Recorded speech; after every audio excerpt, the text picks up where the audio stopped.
that you must blow a truah. It says it in the Torah 3 times. Blow a truah. So since it says it 3 times in the Torah, 2 Rosh Hashanah, once in Yom Kippur, so we learn now that you have to blow a truah 3 times, 3 truahs. But because it says in the Torah before that, V'avarta Shofar truah, so we learn from that pasuk that before you blow the shofar to do the truah, you have to do before that. V'avarta, Talmud explains, is referring to the sound called kiyah. And since it says again, after blowing the shofar, after the truah, it says taviru shofar. It says again the word taviru. So we learn out from there that you have to do a kiyah after the shofar, after the truah. You have to have 3 truahs. It says in the Torah truah 3 times. It says v'avarta 2 times. So 1 tkiyah, v'avarta means tkiyah, truah means truah. We'll see what truah means in a second. There has to be a tkiyah before, a truah, and a tkiyah afterwards. And you have to have 3 of them. It says truah 3 times. So what exactly is a truah? Tkiyah, we know what tkiyah is. One simple sound. What's a truah? So there's a 3-way argument that gets further subdivided, as we'll see in a second, about what a truah is. One opinion is a truah is what we call shvarim. Deru. That's truah. Another opinion is the Torah says truah. It refers to what we call truah. Our language for truah, that when the siddur says truah, that's what the Torah means. It says truah. If someone's crying, different ways of crying. One way of crying is shvarim. Other way is truah, And there's a third opinion, which is a combination of them both. Deru, both. Has to be both. So since there are 3 opinions, and therefore we do all 3. We blow the shofar, we do tkiyah, shvarim, truah, tkiyah. We do it a second time, and we do it a third time, because it says in the Torah truah 3 times. You have to have a tkiyah before and tkiyah after. So we do first the one interpretation of truah, which is shvarim truah together. And so we do it tkiyah, shvarim, truah, tkiyah, tkiyah, shvarim, truah, tkiyah, tkiyah, shvarim, truah, tkiyah, because that might be the halacha. Now we do tkiyah, shvarim, tkiyah again 3 times. Maybe the halacha is that truah means shvarim. And then we do again tkiyah, truah, tkiyah. Maybe the halacha is that truah is what we call truah. Since we don't know what the halacha is, we do 3 of each kind. I want to go over tonight the 3 biggest mistakes people make in trying to do this. The 3 big mistakes people, Baruch Hashem, we want to cause Hashem, we want to have Hashem blow us the great shofar when every heart will be inspired to come to Yerushalayim. It says in the Torah, Ovdim b'aretz Ashur, Adachim b'aretz Mitzrayim, those who are lost in Egypt, those who are cast aside in Assyria. And chassidus explains there are 2 different kinds of people who are lost. Those who are lost because they're Egypt, because they're in difficult physical circumstances. There are those who are lost because they're in Assyria, they're in Ashur, they're in fortunate physical circumstances. But whether they're lost because of Egyptian circumstances, meaning poverty, pain, or they're lost because of spiritual difficulties, the great shofar is going to be blown, and all the Jewish people will come to Yerushalayim with Mashiach. So to bring this about, we make a good decision now before Rosh Hashanah comes to blow the shofar for as many people as we can, to cause the great shofar to be blown to Mashiach. We should hear it happen today. But here there are 3 big mistakes that people make when they blow the shofar for other people. Here's mistake number 1. Mistake number 1 is like this. So people blow the shofar like this. A. Tell me which one. If you don't know, they all sound the same, but they're very different. One of them is kosher. One of them is an argument if it's kosher, and one of them is not kosher. One of them is an argument, and one of them is kosher. Here's item A. Deru. Here's item B. Deru. And here's item C. Deru. They're all the same. So what's the emes? Okay. The Torah says that you can't have one sound leading to the next sound. each one has to be separate, distinct from the other. So if you go to Kia and you the same breath, you go into the Shvarim, it's not kosher because you have one solid. It's not considered Kia and the Shvarim. It's considered nothing because the Torah says you have to have a Trua and a Tkiya. So if you go Tkiyu, you take a breath, you didn't do a Tkiya or a Shvarim, to start all over again. Go back to go, to not collect 200. The whole thing is as if nothing happened. The shofar has not been started. I have to start all over again. Because if the first Tkiya didn't end, and this Trua didn't begin, you have to stop and breathe and continue. What if you stop and you don't breathe? You make a space, you don't breathe. That was item C in the analogy.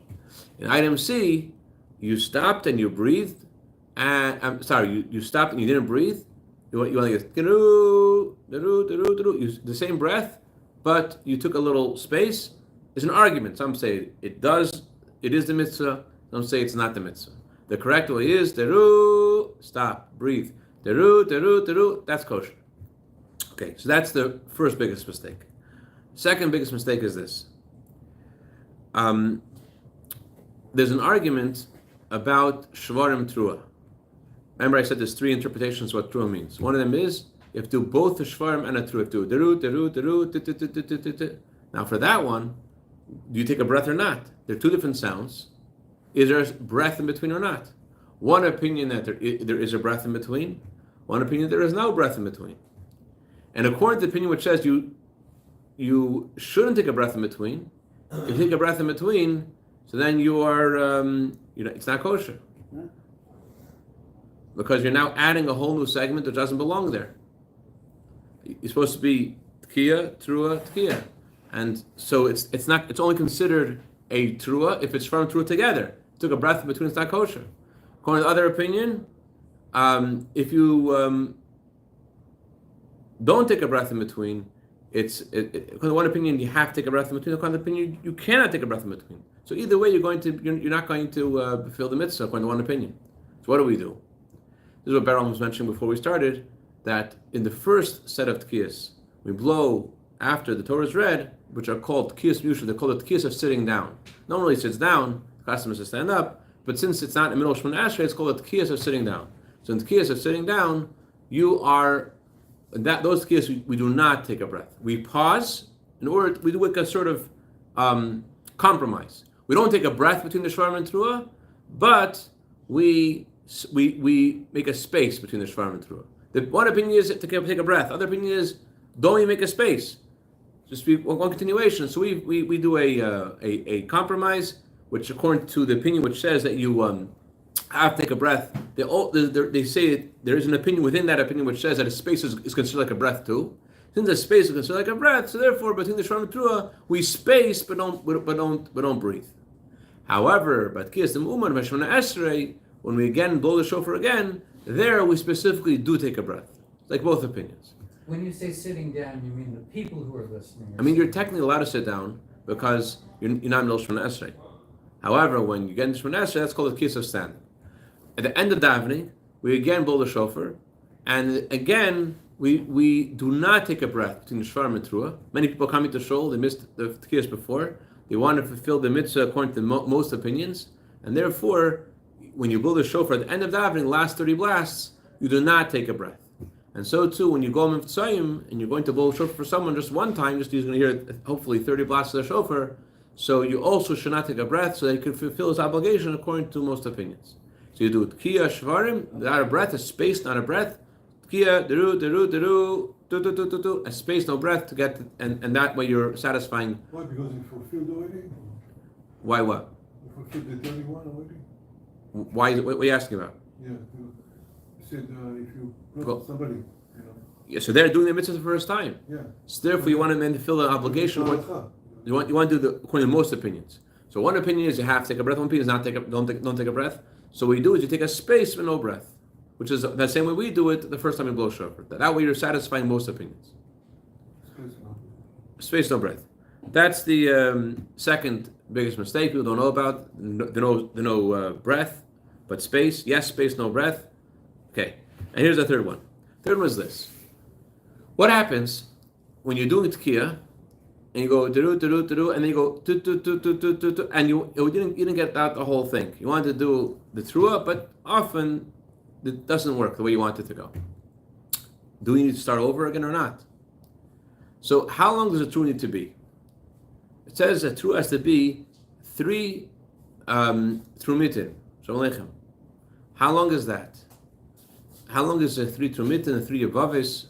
So there's an argument in Rashi and Tesis. Rashi says, in order to fulfill your obligation for Trua, just go 2, 3 times, 2, that's enough. According to Tesis, you have to do 9 times. You have to do, has to be 9 blasts, according to Tesis. Rashi says 3, Tesis says 9. So if you do 3, what are we supposed to do? According to Rashi, it's okay to do 9.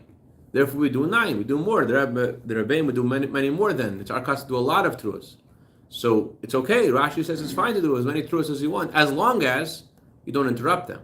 But if you interrupt and you stop, you take a breath.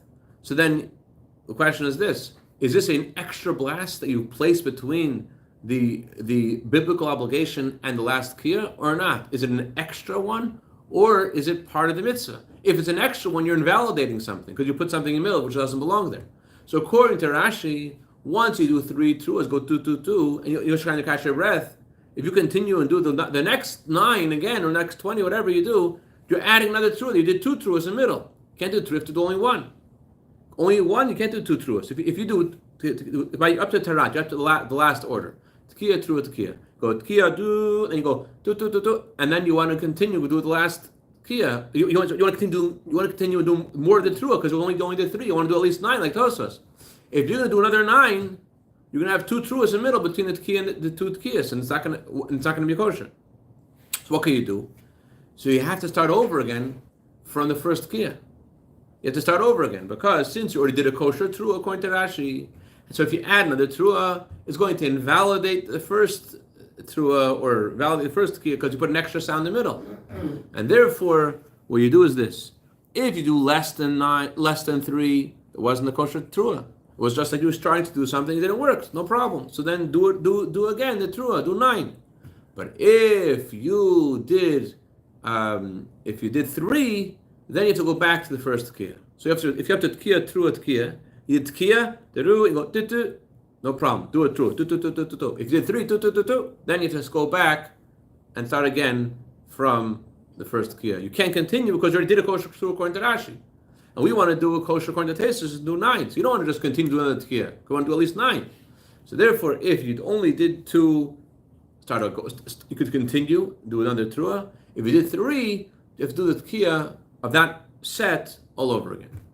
When I say that set, I just mean that line. In other words, we do tkiya through tkiya 3 times. Tkiya through tkiya, tkiya through tkiya, through tkiya through tkiya. When I say to start over again, I don't mean have to start over from all those 9. I just mean of those 3, that set of 3. You have to. Torah says you have to have tkiya through tkiya and do that again and again. So if in one of the tkiya through tkiya, again you did 2 by mistake, continue. If you did 3 by mistake, go back to the beginning of that line and do just one more time tkiya through tkiya. Everyone follow so far? That's all I wanted to share tonight. That's it. Laka Baruch.